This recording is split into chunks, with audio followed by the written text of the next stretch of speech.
My name is Tade Oyelumi, and I'm from LA, California, Washington, D.C., and New York City. I'm not saying that to boast. I'm saying that to give you some background on my experience with gentrification.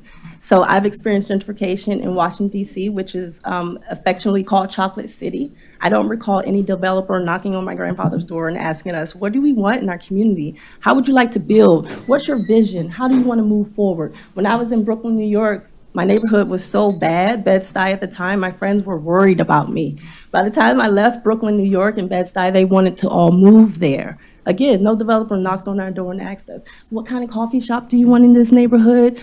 You know, what's interesting to you all? What kind of programs you want for your children? No one came and asked us anything. When I was at my former employer's weekly meeting, I learned about this golf development. We jumped right in and said, no golf, no gates, it's horrible. We don't want this development here, with just that information. That was it. Then I went to a listen and learn session with the developer, and I listened to all the things that he was proposing for the community just by putting up a golf course, and I thought, oh my gosh, this is amazing. All these nonprofits I work with at St. Helena are complaining about the same things.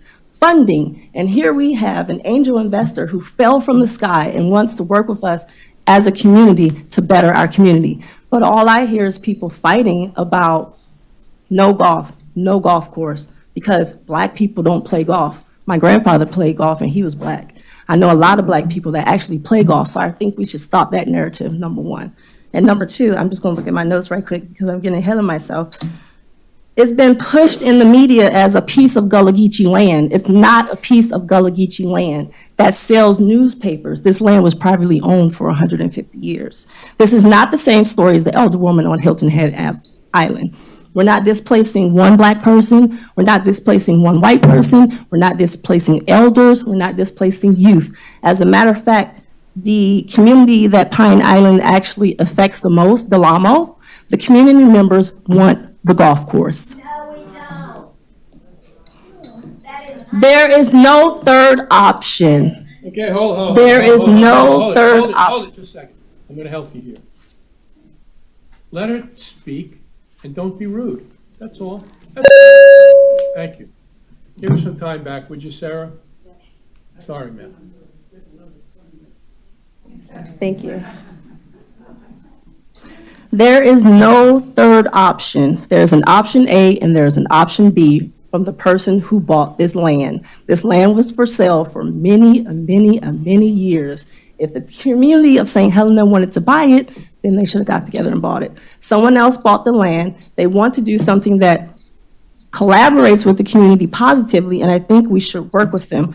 I'm imploring county council to listen. They do not speak for all of us. There are lots of people who don't want to get up here because of people like that, okay? There are lots of businesses who support this because they support scholarships for our youth. They support jobs, they support educational programs, they support entrepreneurial programs that we are going to actually be able to do with assistance of our new neighbor.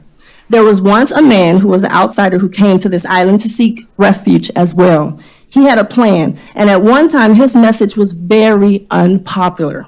Martin Luther King believed in working with all people who are aligned for the better of our community, regardless of color. We should all take note and ask ourselves what is truly best for our island and what our vision really is, and work with the youth to see what it is we really want. Thank you.